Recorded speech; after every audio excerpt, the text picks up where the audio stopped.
എല്ലാവർക്കും നമസ്കാരം. ഞാൻ doctor Ansana P. Vadakkanchery Ayurveda medical association പിന്നീട് നടത്തുന്ന രുചിയും ആരോഗ്യവും എന്ന് പേരിട്ടിരിക്കുന്ന അടുക്കളയിലെ ഔഷധങ്ങളെ പരിചയപ്പെടുത്തുന്ന വീഡിയോ പരമ്പരയിലേക്ക് എല്ലാവർക്കും സ്വാഗതം. ഞാനിവിടെ പറയാൻ പോകുന്നത് ഉഴുന്നിനെ കുറിച്ചാണ്. ബ്ലാക്ക് ഗ്രാം എന്ന ഇംഗ്ലീഷിലും ഉരദാൽ എന്ന ഹിന്ദിയിലും മാഷം എന്ന സംസ്കൃതത്തിലും പറയപ്പെടുന്നു. വിഗ്ന മുങ്കോ എന്ന ശാസ്ത്രനാമത്തിൽ അറിയപ്പെടുന്ന ഉഴുന്ന് ഇന്ത്യയിൽ കൃഷി ചെയ്തു വരുന്ന പയറുവർഗത്തിൽപ്പെട്ട ഒരു ഏകവർഷ വിളയാണ്. അടുക്കളയിൽ ഉപയോഗിക്കുന്നത് ഉഴുന്നിൻ്റെ തൊലി മാറ്റിയ രൂപമാണ്. അതുകൊണ്ടാണ് ഇതിന് ചെറിയ മഞ്ഞ നിറത്തിൽ ഇത് കാണപ്പെടുന്നത്. നമ്മുടെ തീന്മേശയിലെ നിത്യസന്ദർശകനായ ദോശ, ഇഡ്ഡലി, പപ്പടം തുടങ്ങിയവയുടെ പ്രധാന വിഭവമായ ഉഴുന്നിൻ്റെ ഔഷധഗുണത്തെക്കുറിച്ച് വർഷങ്ങൾക്ക് മുമ്പ് തന്നെ ആയുർവേദം തിരിച്ചറിഞ്ഞിരുന്നു എന്ന് വേണം പറയാൻ. അതായത് ആരോഗ്യവാനായ ഒരു കുഞ്ഞുണ്ടാവാൻ വേണ്ടി സ്ത്രീയും പുരുഷനും, വിവാഹിതരായ സ്ത്രീയും പുരുഷനും എങ്ങനെ ശരീരത്തെ ഒരുക്കണമെന്ന് ആയുർവേദത്തിൽ പറഞ്ഞിട്ടുണ്ട്.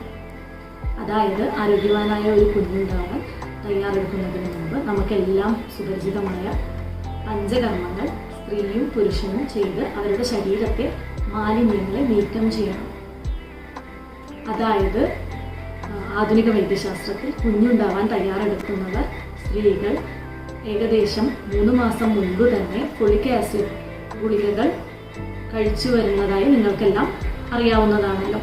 എന്നാൽ ആയുർവേദ ഗ്രന്ഥത്തിൽ പറയുന്നത് പ്രകാരം കുഞ്ഞുണ്ടാവാൻ തയ്യാറെടുക്കുന്നവർ പഞ്ചകർമ്മങ്ങൾ ചെയ്ത് ശരീരത്തിലെ മാലിന്യങ്ങളെ നീക്കം ചെയ്തതിനു ശേഷം സ്ത്രീകൾ പ്രത്യേകിച്ചും ഉഴുന്ന്, എള്ള് തുടങ്ങിയ പ്രധാനമായ ആഹാരങ്ങൾ നിത്യേന ഭക്ഷണത്തിൽ ഉൾപ്പെടുത്തണമെന്ന് നിഷ്കർഷിച്ചിരിക്കുന്നു. ഇവിടെ എന്താണ് ഉഴുന്നിൻ്റെ ഏത് ഗുണമാണ് പ്രയോജനപ്പെടുത്തിയിരിക്കുന്നതെന്ന് വെച്ചാൽ, ഉഴുന്നിൽ ധാരാളമായിട്ട് ഫോളേറ്റ് വിറ്റാമിൻ അടങ്ങിയിരിക്കുന്നുണ്ട്.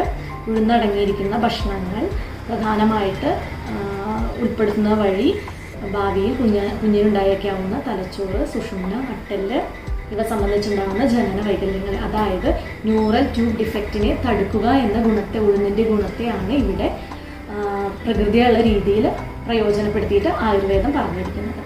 ഇനി അതുപോലെ തന്നെ ആയുർവേദത്തിൽ ഞരമ്പുകളുടെ പ്രവർത്തനക്ഷമത വർദ്ധിപ്പിക്കുന്ന ഉഴുന്നിൻ്റെ ഗുണത്തെ പ്രയോജനപ്പെടുത്തിക്കൊണ്ടാണ് പ്രസാരിണിയാദി കഷായത്തിൽ ഉഴുന്നിനെ ഉൾപ്പെടുത്തിയിരിക്കുന്നതും.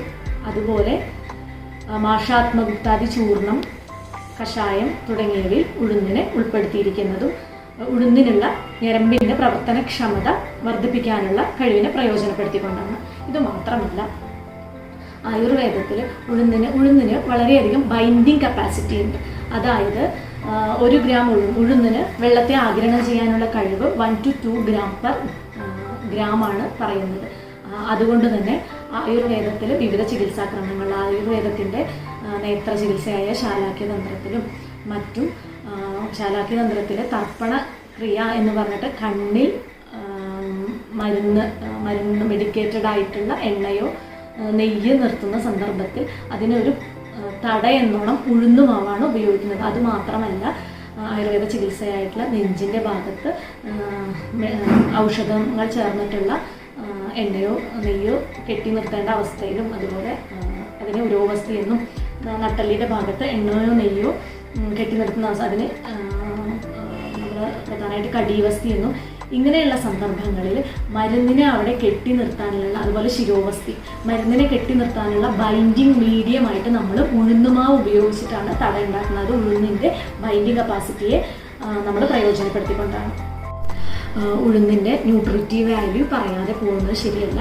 ഏകദേശം റോ ആയിട്ടുള്ള പച്ചയായിട്ടുള്ള 100 ഗ്രാം, വേവിക്കാത്ത 100 ഗ്രാം ഉഴുന്നിൽ 340 കിലോ കലോറി ഊർജ്ജവും, ഏകദേശം 24 to 25 ഗ്രാം പ്രോട്ടീനും, 59 to 60 ഗ്രാം കാർബോഹൈഡ്രേറ്റും, 15 to 18 ഗ്രാം ഡയറ്ററി ഫൈബറും, 1 to 2 ഗ്രാം ഫാറ്റുമാണ്. ഫാറ്റ് കണ്ടൻറ്റ് വളരെ കുറഞ്ഞ അളവിലാണ് ഉള്ളത്. ഇതുകൊണ്ട് ഹൃദയാരോഗ്യത്തിന് ഗുണം ചെയ്യുന്നതാണ്. ഇത് മാത്രമല്ല, പുരുഷന്മാരിൽ സ്പേം കൗണ്ട് കൂട്ടുന്നതിനും ഉഴുന്നിൻ്റെ ഗുണം വളരെ പ്രയോജനപ്പെടുത്താവുന്നതാണ്. ഇതൊക്കെയാണെങ്കിലും ഉഴുന്നിനെ നമ്മൾ ചികിത്സാർത്ഥം ഉപയോഗിക്കുമ്പോൾ ഒരു ആയുർവേദ ചികിത്സകൻ്റെ നിർദ്ദേശപ്രകാരം മാത്രം ഉപയോഗിക്കുക. നന്ദി, നമസ്കാരം.